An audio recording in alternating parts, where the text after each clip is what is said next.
டேஷ்போர்ட்ல பாரு.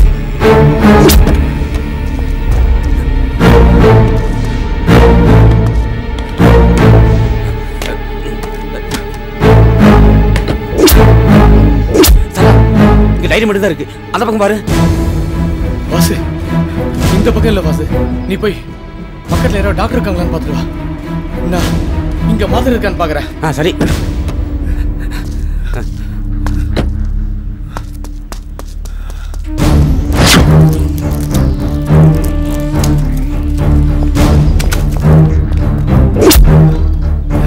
இங்கதானே எங்கேயோ போட்டோம்.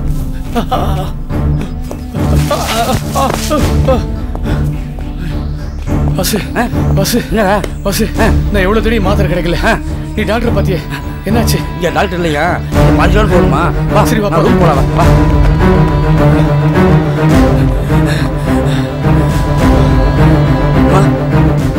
அம்மா, அம்மா என்ன பண்ணுதுமா?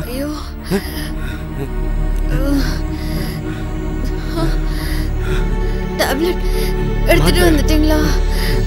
மாத்திரை எங்கேயோ மிஸ் ஆயிடுச்சு. கொஞ்சம் பொறுத்துக்கோங்க.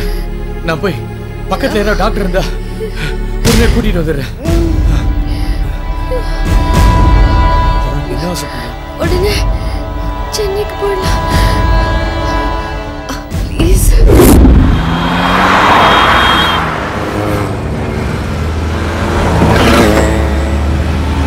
சார், இங்கே கேட்டா தெரியும். தம்பி வணக்கம் சார். இந்த போட்டோல இருக்கிறவனை இதுக்கு முன்னால பாத்திருக்கியா? அந்த பக்கம் போய் லெஃப்ட் திரும்பினீங்கன்னா ஒரு ஒயின் ஷாப் வரும் சார். அங்க இவனை அடிக்கடி பார்த்திருக்கேன் சார். நீங்க அங்க போய் பாரு.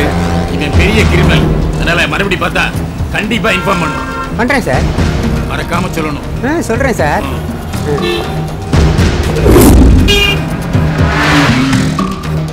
மளிகடையில் எடுத்து வாங்க சார், வாங்க. என்ன வேணும்? கேளு. ஏப்பா, நாளை எங்கயாவது பாத்திருக்கியா? நான் பார்த்தது இல்லையே. என்னையா விளையாடுறீங்களா? எங்களதான் வேலை வெட்டியில நினைச்சிட்டீங்க. யாரை கேட்டாலும் இல்ல இல்லன்னு சொல்றீங்க. ஆனா அவன் இங்கதான் சுத்திக்கிட்டு இருக்கான். எங்களுக்கு தகவல் வந்திருக்கு. இல்ல, நான் பார்க்கல. ஒழுங்கு மரியாதையா உண்மை சொல்லு. இல்ல, நான் பார்க்கல சார். யோ, அடுத்த முறை பார்த்தேன்னா கண்டிப்பா போலீஸுக்கு சொல்லணும். சரி சொல்லிடுறோம். ஜாக்கிரதை. இல்ல உனதிக்குள்ள போடணும். யோ, டாஸ்மாகுள்ள விடு.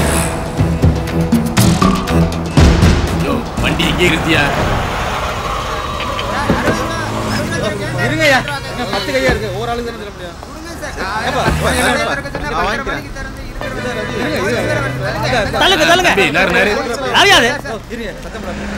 தம்பி, இந்த போட்டோல இருக்கிறதுனால பாத்திருக்கியா? இல்ல சார், பார்க்கல சார். என்ன எவனை கேட்டாலும் பார்க்கலாங்கிறான்? அதான் ஒண்ணும் தெரியல. இந்த போட்டோல இருக்கு பாத்திருக்கியா? பார்க்காம கையாட்டுறான். யோ, அந்த ஆட்டோ ஸ்டாண்டுக்கு போ. ஆட்டோ, இந்த போட்டோல இருக்கிறதுனால பாத்திருக்கியா? இல்லையே சார். இவன் இந்த ஏரியாலாம் சுத்திட்டு இருக்கான். தகவல் வந்திருக்கு. நல்லா பார்த்து சொல்லு. பார்க்கல சார். யோ, என்னையா ஆளாளுக்கு பார்க்கல எல்லாம் பாரு. சரி வாயா. பார்த்துக்கிறேன் உடனே. நீங்க அவனை எப்படியாவது கண்டுபிடிச்சே தீரணும். ஆமா, பெட்ரோல் தீர்ற வரைக்கும் சுத்தியா. நீ பிடிக்காம விடக்கூடாது. ஆமா சார்.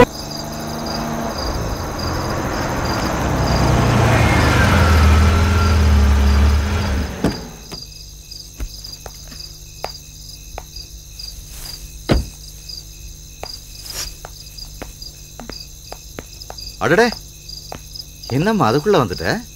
ஒண்ணுல அங்கிள் ஊட்டி கிளைமேட் ஒத்துக்கல. உடம்பு சரியில்லையாமா? இல்ல, டயர்டா இருக்கு. சரி, போய் ரெஸ்ட் எடுத்துக்கோ.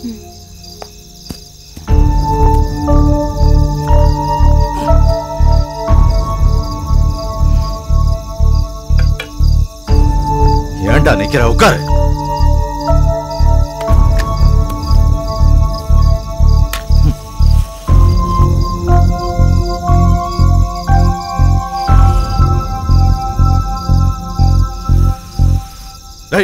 முடியாதுன்னா முடியாதுன்னு சொல்ல வேண்டியதானே? இல்ல, அது வந்து சோத்துல உப்பு போட்டு சாப்பிட்டு இருந்தா கொஞ்சமாவது சொர்ண காசை வாங்கிட்டு காரியத்தை முடிச்சுட்டு வாடானா தலைய கவுந்துட்டு வந்து நிக்கிறிய வெக்கமால உனக்கு? உன்ன சொல்லி தப்பு இல்லடா. நீ பிறந்த போறப்ப அப்படி கட்டிட்டு வாடா. நான் கட்டிட்டு வருவேன்னு நினைச்சேன். இதுக்கு மேல உனக்கு மரியாதை இல்ல. போடா வெளியே, போடா வெளியே. சார் சார் விடுங்க சார். சார் இருங்க, சொல்றேன், கொஞ்சம் கேளுங்க சார். சார் இருங்க சார்.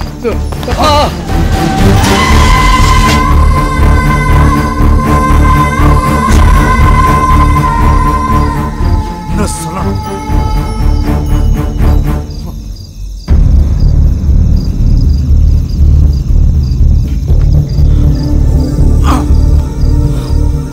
அடுத்தவனை நம்புறது வேஸ்ட்.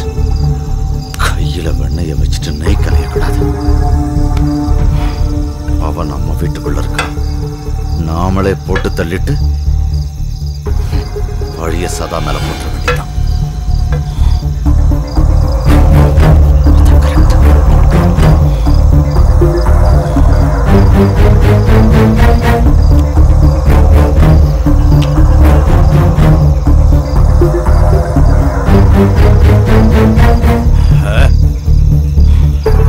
கூடாது, எல்லாமே ஏமாத்துறானுங்க.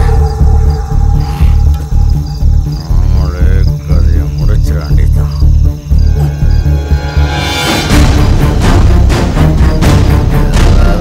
மேல போ, நீ மேல இருந்து மேல போ. எங்க இருந்தாலும் சரி, சொல்லலாம்.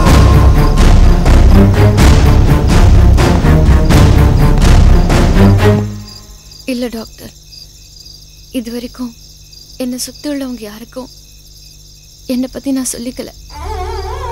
நான் என்னை பத்தி அவங்க கிட்ட சொல்லி அவங்க மனசு, அவங்க படுற வேதனை எல்லாம், அப்பப்ப என் மேல இறக்கப்பட்டு பாக்குற பார்வையெல்லாம் நான் விரும்பல doctor. I don't want that. நீங்க ரொம்ப தப்பு பண்ணிட்டீங்க ஜெனிஃபர். நீங்க என்ன ஸ்டேஜ்ல இருக்கீங்க தெரியுமா? இது இன்னும் வளர விட்டா இது என்ன ஆகும் தெரியுமா? தெரியும் டாக்டர். நீங்க எனக்கு அமெரிக்கால ட்ரீட்மெண்ட் பண்ணும்போது எனக்கு தெரியும் 3 மாசத்துல செத்து போயிடுவேன். அங்கே இருந்தனா யாருடைய அன்பும் இல்லாம நீங்க கொடுக்கிற மருந்து மாத்திரையை சாப்பிட்டு அனாதையா உயிர் விடுறதை விட எங்க அம்மா பிறந்த இந்த வீட்டுல கொஞ்ச நாள் சந்தோஷமா வாழ்ந்துட்டு போலாமேன்னு தான் அமெரிக்கால இருந்து இங்க வந்தேன்.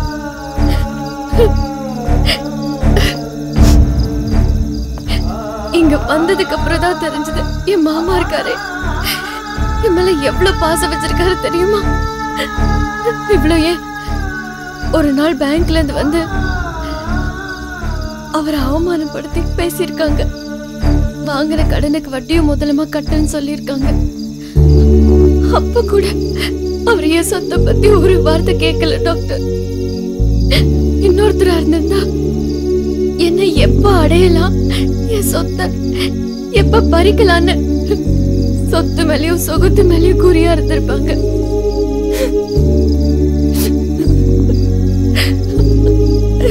ஆனா என் மாமா என்னை வளர்த்து ஆளாக்கணுங்கிறதுக்காக ஒரு கல்யாணம் கூட பண்ணிக்கல.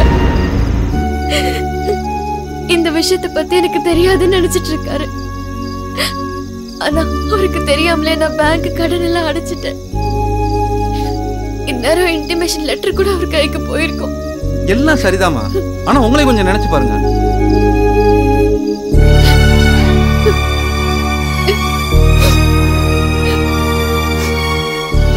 டாக்டர், அணைய போற தீபம் பிரகாசமா எரியற மாதிரி நானும் போகணும்னு முடிவாயிடுச்சு.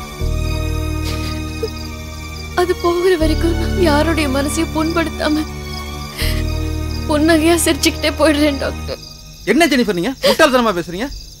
இந்த ஆபரேஷன் மட்டும் முடிஞ்சா 1 வருஷம் இல்ல 100 வருஷம் உயிரோட நீங்க சந்தோஷமா வாழ போறீங்க. உடனே உங்க மாமா கிட்ட இதை நீங்க சொல்றீங்களா இல்ல நானே போய் சொல்லட்டுமா? இல்ல டாக்டர், வேணாம். என்ன ஜெனிஃபர் விளையாடுறீங்க? மறைக்கிற விஷயமா அது நீங்க சொல்றீங்களா இல்ல நான்? வேணாம் டாக்டர். அம்மா, போய் நான் என்னென்னமோ நினைச்சிட்டோமா, என்ன மன்னிச்சிருமா, மன்னிச்சிரு. நீங்க அப்படிலாம் சொல்லக்கூடாது. உங்களை கஷ்டப்படுத்த கூடாதுங்கிறதுக்காக தான் நான் உங்ககிட்ட இருந்து மறைச்சேன்.